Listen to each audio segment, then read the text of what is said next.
Hello everyone. Agriculture vision के YouTube channel पे आपका स्वागत है। आज अपने आईसीआर के 2018 में आए हुए एग्रीकल्चर के पेपर के बारे में डिस्कशन करेंगे। देखते हैं इसका फर्स्ट क्वेश्चन, उकटा रोग निम्नलिखित में से किसके द्वारा होता है। उकटा रोग है जो विल्ट डिजीज़ किसके द्वारा होती है, तो विल्ट डिजीज़ फंगस या फफूंद के द्वारा होती है। विल्ट डिजीज़ फंगस या फफूंद से होती है। सेकंड अपना क्वेश्चन है, शुष्क क्षेत्रों में बेरों के वृक्ष की कटाई छंटाई किस महीने में की जाती है। Ideal month of pruning the बेर इन एरिड रीजन्स, यानी एरिड रीजन में प्रूनिंग की प्रोसेस है जो बेर में किस मंथ में की जाती है, तो अप्रैल मई में प्रूनिंग प्रोसेस की जाती है। देखते हैं अपने नेक्स्ट स्लाइड में नेक्स्ट क्वेश्चन, दूध नमूने में गाय व भैंस के दूध की पकड़ की जाती है, यानी कि गाय और भैंस का दूध आपस में मिलावट कर दिया जाए तो कि कौन से परीक्षण के द्वारा अपने को पता चलता है कि इसमें प्योर गाय या प्योर भैंस का दूध नहीं है, गाय और भैंस का दूध मिक्स है। तो हंसा परीक्षण के द्वारा अपने को पता चलता है कि गाय व भैंस का दूध मिक्स किया हुआ है। अगुणित पौधे किसके द्वारा प्राप्त किए जाते हैं। Haploid plants can be obtained through, तो हैप्लॉइड प्लांट्स अपने परागकोश संवर्धन एंथर कल्चर द्वारा प्राप्त कर सकते हैं। नेक्स्ट क्वेश्चन देखते हैं 5 नंबर क्वेश्चन, बरसीम फसल को उगाया जाता है। बरसीम फसल को किस पर्पज़ के लिए उगाया जाता है, तो बरसीम को चारे के पर्पज़ से लगाया जाता है। ये पशुओं का एक चारा होता है। निम्न उत्पादों में से किस में फल रस नहीं होता है। कौन से में फल रस नहीं होता है, सिरप या शरबत में फल रस नहीं होता है। देखते हैं next question, question number 7। Question number 7, निम्न भेड़ों की नस्ल में कौन सी नस्ल सबसे अच्छी ऊन प्राप्त करती है। ये नीचे भेड़ों की नस्ल दी हुई है, चोकला, मारवाड़ी, सोनाड़ी। तो इनमें से सबसे अच्छी जो नस्ल जो ऊन प्राप्त होती है वो चोकला नस्ल से प्राप्त होती है। अगला क्वेश्चन है, जब दो प्रभावी जीन अपने व्यक्तिगत प्रभावों में एक जैसे होते हैं लेकिन अलग गुण प्रारूपों को उत्पन्न करने के लिए दोनों का होना अनिवार्य होता है, तब अंतरक्रियाशील कहलाते हैं। When two dominant genes are similar in the individual effects but both are essential to produce a different phenotype, then interacting genes are known as, तो इसमें क्या होगा, प्रतिपूरक जीन कहलाते हैं। वो जीन प्रतिपूरक जीन कहलाते हैं। नेक्स्ट क्वेश्चन देखते हैं क्वेश्चन नंबर 9, फसलों में उर्वरक के पोषण की अधिकतम दक्षता प्राप्त करने के लिए उसे डाला जाता है। तो किसकी अधिकतम दक्षता प्राप्त करने के लिए अपने पोषण को डालते हैं। बीज तथा उर्वरक को मिलाकर ड्रिल द्वारा डालकर अपने अधिकतम दक्षता प्राप्त कर सकते हैं। बीज तथा उर्वरक को मिलाकर ड्रिल द्वारा डालकर अपने अधिकतम दक्षता प्राप्त कर सकते हैं। To obtain maximum efficiency of fertiliser nutrient in crops in should be applied through, तो mix drilling of seed and fertiliser से अपने अधिकतम दक्षता प्राप्त कर सकते हैं। नेक्स्ट क्वेश्चन है 10 नंबर, अधिक उपज प्राप्त करने के लिए अंगूर रोपण की इष्टतम दूरी कितनी होनी चाहिए। यदि अपने को अच्छा बाग लगाना है, अंगूर का अधिकतम उपज प्राप्त करनी है, तो पौधे से पौधे की दूरी अपने को कितनी रखनी चाहिए अंगूर की फसल अंगूर के बाग में, तो अंगूर के बाग में 4 मीटर की दूरी होनी अनिवार्य है। नेक्स्ट क्वेश्चन है, वाइट लेग हॉर्न का उत्पत्ति स्थल है, ये थोड़ा सा मिस प्रिंटिंग है, स्थल होना था यहाँ पे।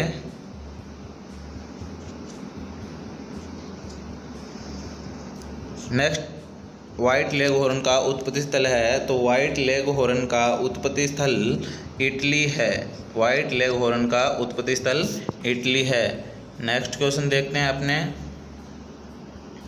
12 नंबर क्वेश्चन, माइटोसिस से प्राप्त होता है। ये बायोलॉजी का क्वेश्चन है, माइटोसिस से प्राप्त होता है।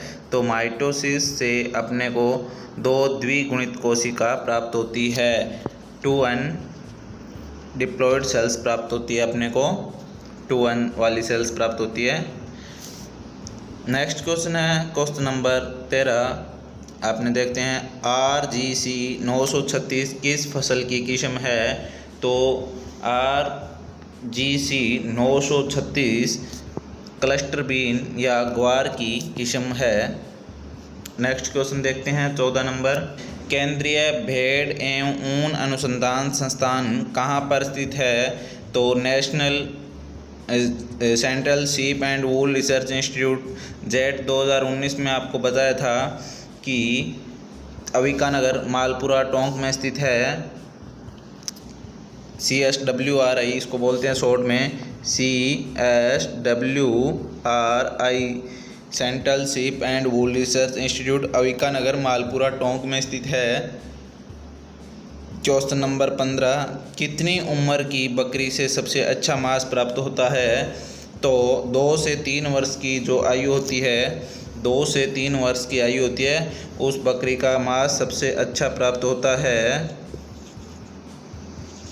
2 से 3 वर्ष की आयु की बकरी का मांस सबसे अच्छा प्राप्त होता है। क्वेश्चन नंबर 16 नेक्स्ट चलते हैं।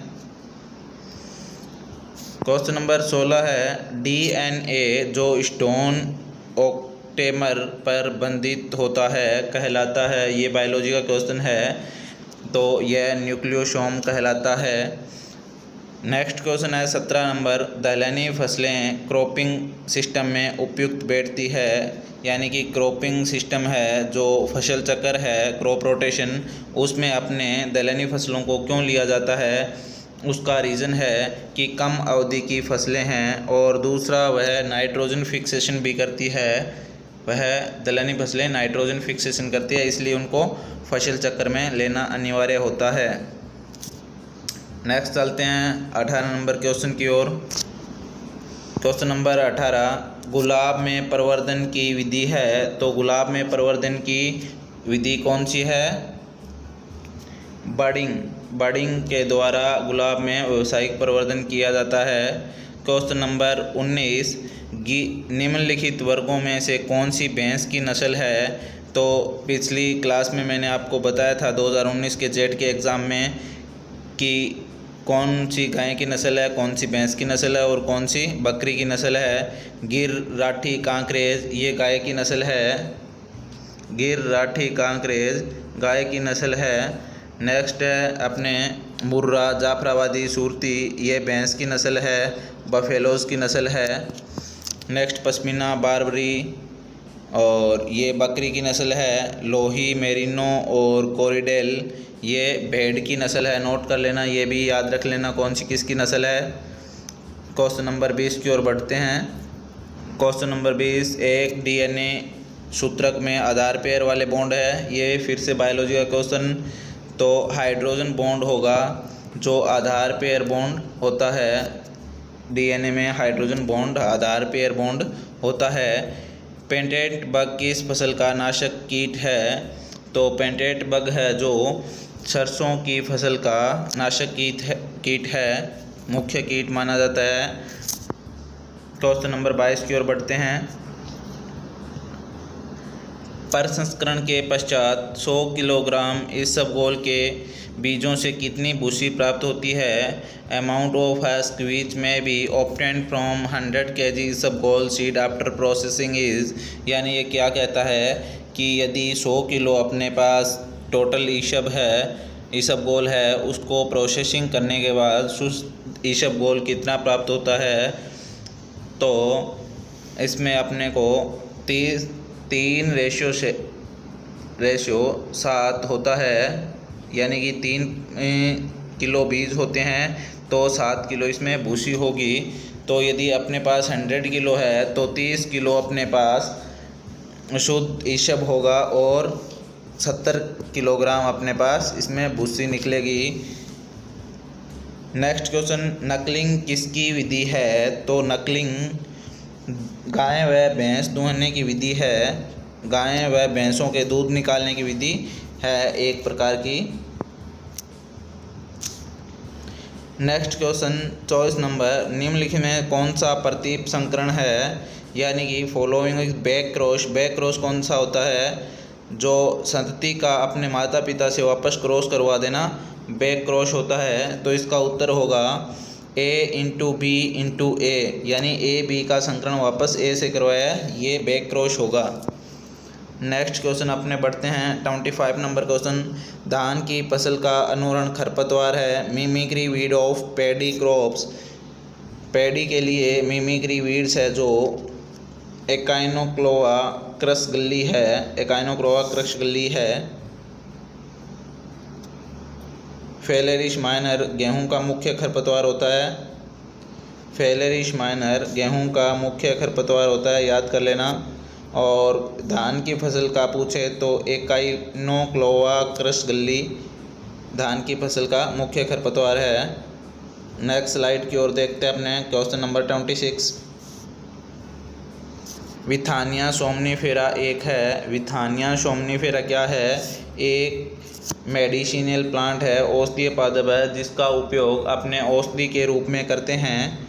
नेक्स्ट क्वेश्चन, एक वयस्क बकरी के लिए लगभग कितने जगह की ज़रूरत होती है? वयस्क बकरी के लिए अपने को स्थान की ज़रूरत 1.25 से 1.5 मीटर स्क्वायर होती है, वर्ग मीटर होती है। नेक्स्ट क्वेश्चन की ओर चलते हैं, relative humidity is expressed in, यानी रिलेटिव ह्यूमिडिटी किस में लिखी जाती है? तो रिलेटिव ह्यूमिडिटी को लिखने का इसकी इकाई है जो परसेंटेज होती है। उत्पादन की दृष्टि से भारत की सबसे महत्वपूर्ण तिलहनी फसल है। तो उत्पादन की दृष्टि से भारत की तिलहनी फसल पूछे तो सोयाबीन है।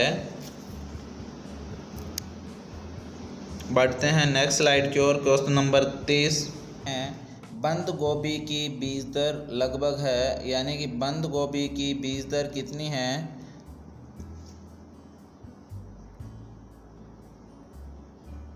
तो बंद गोभी की बीज दर 400 ग्राम प्रति हेक्टेयर ली जाती है। मांस का परिरक्षण सामान्यतः किस तापमान पर किया जाता है? तो मांस का परिरक्षण 0 से 3 डिग्री सेंटीग्रेड तापमान पर किया जाता है। शुष्क प्रदेश की वार्षिक वर्षा होती है। तो शुष्क प्रदेश की annual rainfall of dry region, शुष्क प्रदेश की वार्षिक वर्षा 400 mm से कम होती है। नेक्स्ट क्वेश्चन देखते हैं अपने, पाले द्वारा शरद ऋतु में पौधे मर जाते हैं। पाले में शरद ऋतु में पौधे क्यों मरते हैं? उसका रीज़न है ऊतकों में निर्जलीकरण और यांत्रिक क्षति के कारण पाले में पौधे मर जाते हैं। फिर नेक्स्ट क्वेश्चन 34 नंबर, मूंग का वानस्पतिक नाम है। मूंग का वानस्पतिक नाम विग्ना रेडिएटा है। नेक्स्ट क्वेश्चन देखते हैं, क्वेश्चन नंबर 35, केले का प्रवर्धन किसके द्वारा किया जाता है? तो केले का प्रवर्धन है जो परकन के द्वारा किया जाता है। जैविक नाइट्रोजनीकरण है। जैविक नाइट्रोजनीकरण क्या है? अमोनिया का नाइट्रेट में ऑक्सीकरण होना, अमोनिया का नाइट्रेट में बदल जाना जैविक नाइट्रीकरण कहलाता है, बायोलॉजिकल नाइट्रिफिकेशन। क्वेश्चन नंबर 37, भैंस की जाफराबादी नस्ल का गृहस्थल है। Origin palace, home tract of Jafarabadi breeds of भैंस। भैंस की जो जाफराबादी नस्ल है उसका उत्पत्ति स्थल कौन सा माना जाता है? तो काठियावाड़ गुजरात को उसका उत्पत्ति स्थल माना जाता है। 38 नंबर क्वेश्चन देखते हैं, पौधों में ऑक्सीजन के संश्लेषण हेतु कौन सा सूक्ष्म तत्व आवश्यक है? पौधों में ऑक्सीजन जो हार्मोन है उसके संश्लेषण हेतु कौन सा तत्व आवश्यक माना जाता है? तो जिंक उसके लिए आवश्यक होता है। चलिए नेक्स्ट क्वेश्चन देखते हैं। क्वेश्चन नंबर 39, निम्न में से कौन सा द्वितीय भूपृष्ठकण का उदाहरण नहीं है? तो द्वितीय भूपृष्ठकण का उदाहरण गहरी जुताई नहीं है। गहरी जुताई द्वितीय भूपृष्ठकण का उदाहरण नहीं है। पाचक एंजाइम पाए जाते हैं। पाचक एंजाइम किस में पाए जाते हैं? लाइसोसोम में। ये बायोलॉजी का सेल बायोलॉजी का क्वेश्चन है।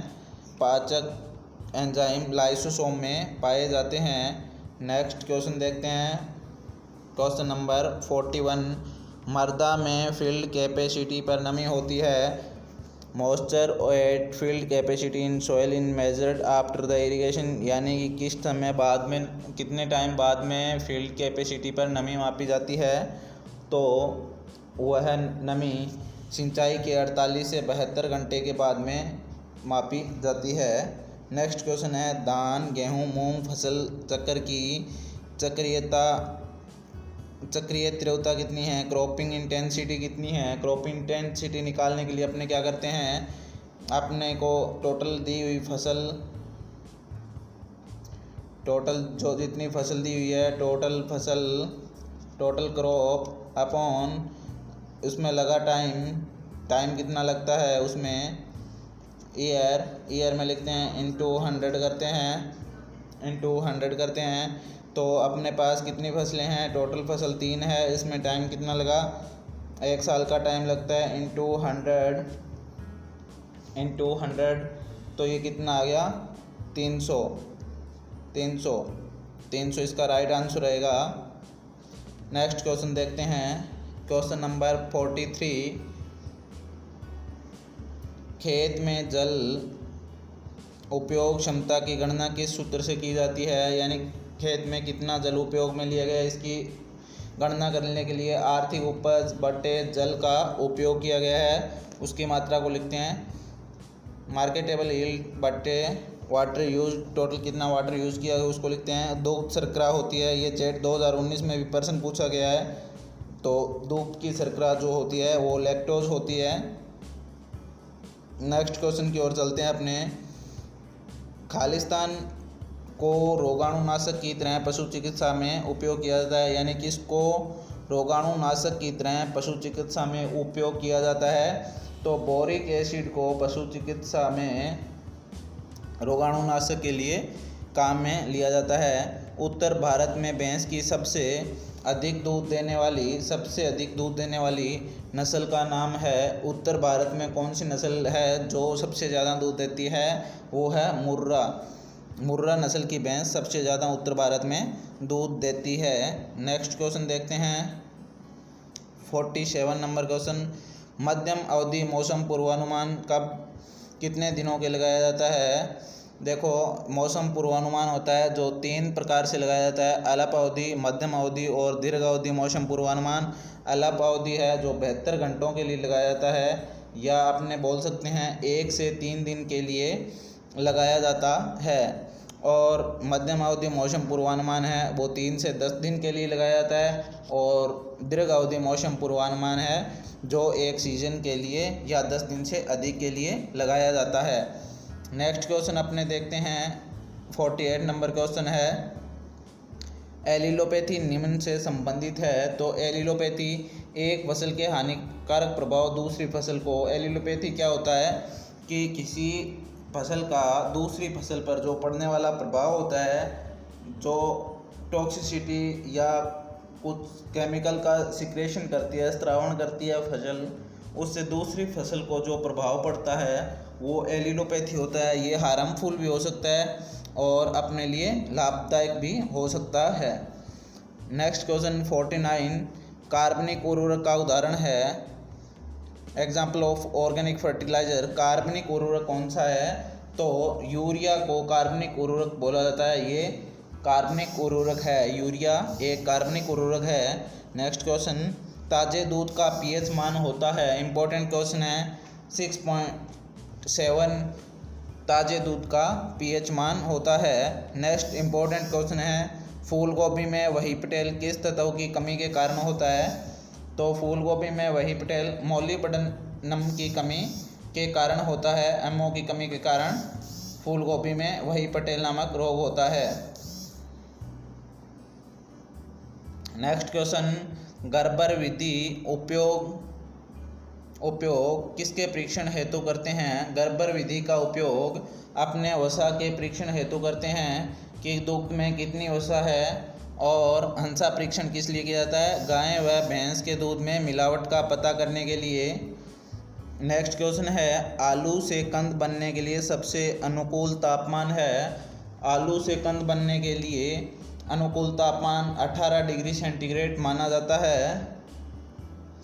नेक्स्ट क्वेश्चन है, जो कि छिलका रहित किस्म है, हैस्कलेस वैरायटी ऑफ बारले, तो डोलमा है जो कि छिलका रहित किस्म है। नेक्स्ट क्वेश्चन देखते हैं अपने,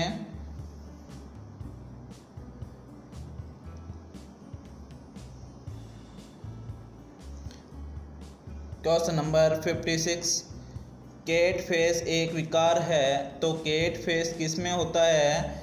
टमाटर में होता है।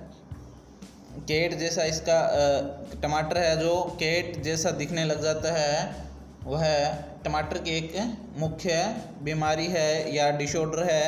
गेहूं में सिंचाई की सबसे महत्वपूर्ण क्रांतिक अवस्था है, क्रिटिकल स्टेज कौन सी है? इरिगेशन के बीच में CRI स्टेज यानी शीर्ष जड़ें जमते समय क्राउन रूट इनिशिएशन स्टेज होती है, जो गेहूं में बुआई के 21 दिन बाद आती है। वह सिंचाई के लिए सबसे महत्वपूर्ण क्रांतिक अवस्था होती है। नेक्स्ट क्वेश्चन देखते हैं, निम्न में से कौन से फल में अधिक विटामिन ए होता है? तो सबसे ज़्यादा विटामिन ए आम में होता है, 4800 IU इंटरनेशनल यूनिट है जो। फिर पपीता में 20 IU 2020 IU होता है। संतरा और केला में, संतरा में विटामिन C ज़्यादा होता है, केला में कार्बोहाइड्रेट की मात्रा ज़्यादा होती है। तो सबसे ज़्यादा विटामिन होने वाली फल कौन सा है? मैंगो। फलों को किस तापक्रम पर संशोधित किया जाता है? फलों को 100 डिग्री सेंटीग्रेड तापमान पर संशोधित किया जाता है या प्रोसेस किया जाता है। पशु में मुंहपका खुरपका रोग की रोकथाम सामान्य कौन सी औषधि काम में ली जाती है? तो कॉपर सल्फेट को इसमें काम में लिया जाता है खुरपका मुंहपका रोग के रोकथाम के लिए। थैंक यू दोस्तों।